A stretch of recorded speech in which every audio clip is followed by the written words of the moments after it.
So today we're going to start off by talking about what comes first, a date, a phone number, or a kiss. And the reason why many people completely fail to get an interaction to go where they want is because realistically you've got one of three choices, and if you pick the wrong one, it's almost always going to fail for different reasons. So hands up if you think that a phone number should come first. Hands up if you think a kiss should come first. And hands up if you think a date should come first. So it's a date. You always want to set up a date before you go for a makeout or before you get somebody's phone number. And there's reasons why you always want to go for the date first. If you go for somebody's phone number first, you make the interaction all about getting their contact details. And if the goal is just to get their contact details, it kind of puts an ending on the interaction, and then you have to pick it up again via text message. And it's almost like completely starting again via text message, which really isn't what you're after. On the other hand, if we get a makeout first, the makeout does a number of things. First of all, it alienates every other girl from wanting to be with you, or every other person. Because once they see that you're taken, it makes people tend to back off. They'll be interested in you as long as other people are interested in you, but once the deal's closed, that's when people tend to lose interest and disappear. In fact, there's a study that shows that once you get into a relationship with somebody, you typically lose two very close friends as a minimum. So it's just like there is a cost associated with becoming taken that is losing deep connections in your life from other people who were hoping to have something with them, or who feel now that they're in competition with someone they can't beat, and so they back off. And then the last method, getting the date, is always the best because you're essentially setting up a reason to hang out with somebody in the future. And that's what you're after here. The goal is to push the interaction forward. And by a date, we don't necessarily mean you're dating. That doesn't mean that now you're in a committed relationship. It's just an agreement to meet up again. And once we have that agreement and a reason of what we're going to do, getting the phone number is easy because we swap the phone number for logistics. So we're like, oh, and give me a number in case you have to cancel or anything, or to let me know. So we get the phone number in case we have to make changes to the plan. But the plan is set. We have a date, we have a time, we have a location, we know what we're doing. And then once we go on that date, assuming everything goes well and we enjoy it, and we're escalating correctly, which we're going to talk about today, then it's very natural for that to turn into a relationship. And we can go for that kiss either on the date or afterwards when we're at home. That way we're avoiding, grotesque public displays of affection. We're not losing out on interest of everybody else around us who's like, oh, now you're with that person, you're a hussy, or you're too easy, or I don't want you anymore. All that's mitigated because it's actually in a private environment. And also a kiss tends to naturally lead itself to sex. And if you have your first kiss in a public place, it makes it a lot harder to then have that romantic first kiss that then naturally leads to sex, because you can't have sex in the public place. I mean, you shouldn't. And then when you're at home, that kiss has lost its power. It's lost that hit. So it's really better to do it at home. So with that being said, the date is really the key. So how do we get somebody on a date? How do we set up to get a good date? And it all comes back to having that good conversation of finding topics that the other person cares about. When you find a topic that somebody else cares about, finding a date is as easy as suggesting an activity that you know they'll enjoy, because it's something to do with an activity that we already know they enjoy because it came up in conversation. So for example, I got a friend of mine who loves horse riding, and she's always looking for excuses to go and ride horses. Any kind of unique horse riding activity is going to get her to want to go to it. And it doesn't really matter who it's with, she's going because she wants to do the horse riding. And if she met somebody and found that that person also liked horse riding and had a really cool, unique horse trail to go on, once in a lifetime kind of opportunity, she's gonna be like, yeah, let's go and do that. That sounds fun, I want to do it. It's not about the date, it's about wanting to go horse riding. So you set the location, you set the activity, you set the time, you set the date, and then we swap phone numbers just in case we have to cancel or in case anything goes wrong. And now we've got a solid date. And then to make sure that somebody goes on the date, you've just got to make sure that you text them at least once every couple of days, ideally about things that you've already spoken about that you have in common or that you know that they're interested in, to keep the interaction going. And then on the day of the date, I almost always message people and tell them that I'm either running 10 minutes late or 10 minutes early, depending on what is more likely to be the truth, and say to them, is that going to be cool? Are they down to meet early or are they down to meet late? And either way, it lets me know if they're going to flake. And usually they'll respond back and be like, yeah, that's no problem. And I know they're now not going to flake. But it stops that awkward situation of you turning up somewhere, waiting for someone to turn up and they don't go. Can I ask a question? You can ask a question. All right.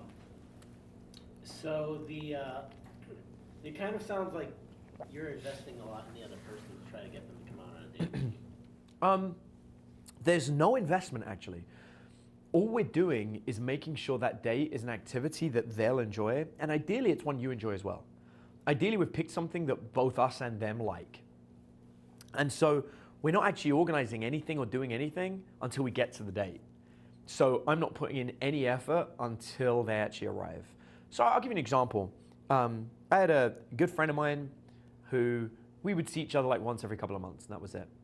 And we went to dinner just to catch up because we hadn't seen each other for a while.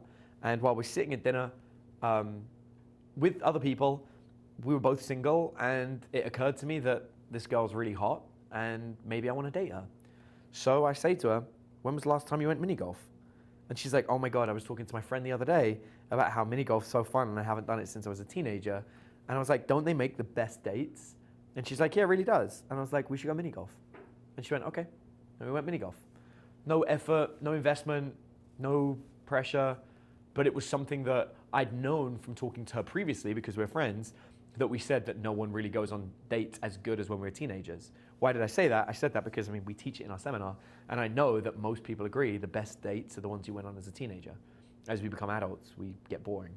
So yeah, so that's the key. But it could be as simple as a movie. Like if somebody hasn't watched the latest Avengers movie, it could be as simple as, hey, we're going to go and do that. Or it could be something like, we're going to go to a beautiful, a concert to go and listen to. I'm going to 30 Seconds to Mars at some point soon. And that would be a great idea of a date. Like, I've got two girlfriends. One of my girlfriends loves 30 Seconds to Mars. The other one absolutely hates it. I would never invite the one that hates 30 Seconds to Mars to go on a 30 Seconds to Mars date. But the one that loves it, that's almost always the kind of places we go on dates, right? To go and listen to a cool band. So, it's about knowing what they like and inviting them to do that thing. On the other hand, the other girlfriend likes doing nerd things. So I'll invite her to go and play Dungeons and Dragons. And that's going to be a much better date. So that's part of being thoughtful. It's part of being thoughtful, yeah. And it's picking things that I know that they like, but there's no investment. I'm not actually putting any effort in beyond inviting them to the thing. But there is a small investment in that you have paid attention to what they've said and correlated that to this is something they would like. So it is a small investment in that you have noticed. Correct. I'm not. What I've done is not going off and spending time and money doing something. Yeah, I would word it like this. I'm not investing in them. I'm demonstrating my skill at interacting with human beings. And that's the skill. The skill is to invite. It's like for example, like Shelton's here. I could have invited Shelton to come on any of my other programs, but I invited him to the one in Vegas because I know Shelton likes Vegas. It's that same thing. I'm inviting the right person to do the right activity. When I invite my son to go and do something, I don't invite my son to do everything I do, but I do invite him to do the things that I think he'll enjoy. And that's the key. When I meet a stranger, rather than inviting them something I want to do, or something that generically the world has said is good, like dinner and a movie, I'm going to invite them to something that I think they will like, that has come up in conversation between us. Does that make sense, Sam? Yeah. Does that help a bit more? Do you have more questions around that, or?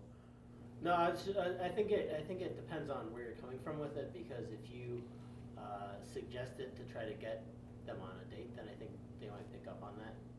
Yeah, so again, good question. So, and I'm glad that you asked it, because it really illustrates how do we drop this into a conversation, right? How do we get that there? For me, it's all about finding mutual excitement over a given topic. So for example, there is a girl that works in my local Starbucks. Her name is Peyton. And Peyton's cool. And every so often, me and Peyton sit and chat, but nothing special comes up. But at one point, Peyton saw my car and was like, wow, you have a really cool car. And I was like, thanks. And she's like, yeah. She's like, actually, I've got a dream to go on a ride in one of those cars one day. That's the date. She's now given me, when we said about investment, she just gave me a piece of information that was not required, but that told me the correct date to invite her on. if ever I wanted to invite Peyton on a date, I would say, hey, Peyton, I've got to go on a short road trip to Houston. It's a 3-hour drive there, 3-hour drive back, and I don't want to do it on my own. Do you want to take that ride in the nice car? Keep me company. That would be a great date. Make sense, Sam? So I'm basing it on what they say in the conversation and using that. So if someone's like, there was somebody I met the other day, her name was Felicia, and Felicia works as a waitress in a bar that I go to frequently, and Felicia made a comment that she's never got on a plane before. So again, I can invite her on all sorts of dates, but if I invited her on a plane trip, like a quick trip to Dallas or something, she would probably say yes. Because again, it's something that she mentioned to me that she always wanted to do. And that's the best thing you can do with a date. The best dates are when you take somebody to experience something that they've just never done before or can't imagine themselves doing. Make sense? Yeah, I can see how somebody could try to use it to try to bribe someone to hang out with them. Yeah, it's not about a bribe, Yeah. it's an offer. Right. And the key is you're offering something based on what they say they like. Look, Brooke, my very first date with Brooke, me and Brooke hung out for like 3 months before anything happened. We were good friends, we just hung out. And then Brooke wants to be an actress and has done a lot of acting in her life. And my friend had an opportunity, he was filming a short film. And I knew they needed extras. So I go to Brooke and I'm like, hey, my buddy is a film and he's looking for extras and it's a 5-day shoot and there's no pay, but all your expenses are covered. So it's a free flight, it's free food and free accommodation, but you're gonna be in a shoot that's gonna be pretty freaking popular. And you know, it would be a great way to meet them and to network. Do you wanna do it? I was like, cause I'm gonna do it, I'm going. And so she's like, sure, I'll go. So it's not a bribe. I'm not like, if you want to go, like if you want to do that, you got to hang out with me. It was, I'm going to go and do this. Do you want in as well? See what I mean? So it's more like, I'm going to go do this cool thing and I'm extending a hand of opportunity for you to say yes if you want to do it.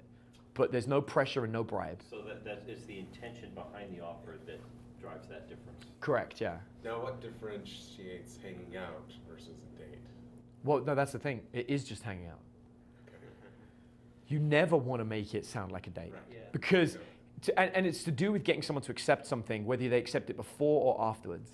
If I call it a date before we hung out, there are expectations, there is pressure, yeah, there are lots of negative connotations to it. Same as if I'm bribing or tricking somebody. Whereas if I'm just doing this cool thing and inviting people to come and do it with me, there's no bribe, there's no pressure, there's no stress, it's not a date. And if they have fun on it, and during that date, I sexually escalate correctly, and they enjoy me and I enjoy them, and we're both getting turned on, well, we're gonna have sex naturally. And that's the goal. So it kind of comes from the escalation. And that actually feeds into their Disney princess story, which is it just happened magically. Correct, that's what they want. They want it to happen magically. They don't want to agree to a verbal contract of a date before going out with you. Does that help, Sam? Yeah. Make you a bit more questions about it? I can sense when someone's got more questions, so you should shoot. Go for it. No, I think it's true that like you basically want to try to give someone something instead of trying to take something. Yeah, and it's not an exchange, and again, it's almost not even a gift. It's an opportunity for them to take, but you're not like, hey, I'm giving you this. You're like, I'm gonna go do this thing, and based on talking to you, I know you will like it, and you've now got an opportunity to come with it if you want. When Brooke went to do the acting thing, there was no risk from me. It didn't come out of my pocket. I didn't fly her there. I didn't pay for her food. I didn't pay for accommodation. It was paid for by the film shoot. I just had the connection to the film shoot. And I wasn't even running the film shoot. Like, I was just aware of it, and I was an extra as well. But it was cool. And so we went out there together, and we acted together for 5 days, and we hung out with Lindsay Sterling, who's become a really close friend of mine and Brooke's. Yeah. And like when Lindsay's in town, she invites us to go and see her band and see her perform. It's pretty cool, actually. The last time, and Lindsay, like, she was there the day that me and Brooke got together, so she feels like really into our relationship. You know, she's like, I'm so happy for you guys. Like, you guys are so great. And she wasn't big at the time either. She was just starting to become a somebody. So you know, she wasn't the big superstar that she is today. Yeah. Like, I've still got a cell phone number, and we text, and we're buddies. But it was a good opportunity for Brooke, and Brooke got to hang out with Lindsay and got to meet this person, and so it was a great date. Now on the flip side, Eve, she came to Austin, and our first date with Eve was bar hopping, because Eve liked Austin but wanted to see places that she'd never seen before, because she's originally from Russia. So we took her to a speakeasy, we took her to like hidden away dive bars that she would never have found on her own, and gave her a cool tour of the city, showing her stuff that she just never would have seen otherwise. And so that was how Eve got attracted. So that was our first date with Eve. And again, that came because Eve's like, yeah, I really love traveling to new cities and seeing new things. So, okay, then this needs to be a date where we show her new things. Make sense? Yeah. Cool. And that's the key. As long as you're doing that, it makes it a lot easier for somebody to buy into that and say, okay, that's the kind of date that I want. Cool? Now what if you got a situation where there's something you kind of generally know that you would like to do that would be fun, but there's not a specific time, and the other person's schedule is really challenging, so then it kind of gets to, we're in negotiation of when do you want to go do this. If you're the minute you're in the negotiation, you've not sold the event right. Okay. When the event is right, like in order for Brooke to come to the event, she had to arrange a babysitter, she had to get a week off of work, and she had a 48-hour window to achieve this. And there was no negotiating on time or date or location, Okay. and she did it all. With no discussion, it was all on her, because she wanted to do the thing. If they want to do it, there is no negotiation. But the minute you open it up to, well, it can be whenever you want, no, that's it, it's done. That doesn't work. It needs to be, on this date, at this time, I'm doing this thing. And if you want to come, you can. If you don't want to come, that's totally fine, but I'm going to be doing it. And sometimes I'll even do it with other people. I'll take 3 or 4 girls to the same location, because it's just fun. That's the whole point. It's not about trying to date. It's not about trying to have sex. It's just about, we're going to go and do this thing. See what I mean? Yep.